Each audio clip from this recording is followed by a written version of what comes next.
ce ne sont pas les réseaux sociaux, ce ne sont pas les télévisions, mais c'est la radio qui est et demeure le médium par excellence et qui peut atteindre la quasi-totalité des populations dans les situations d'urgence et de catastrophe.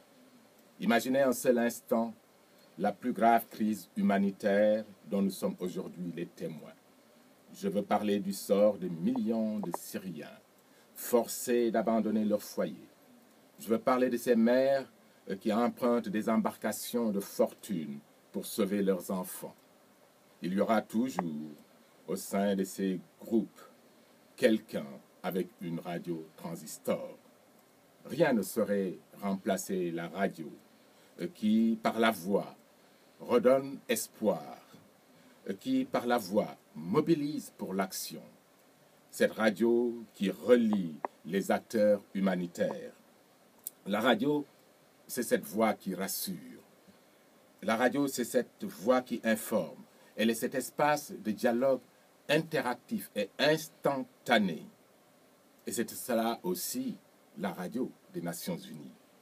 Aussi, en cette journée mondiale de la radio, comment ne pas exprimer au personnel de la radio des Nations Unies notre immense gratitude pour le travail gigantesque que ces hommes et ces femmes de radio abattent quotidiennement et en dépit des ressources très souvent limitées.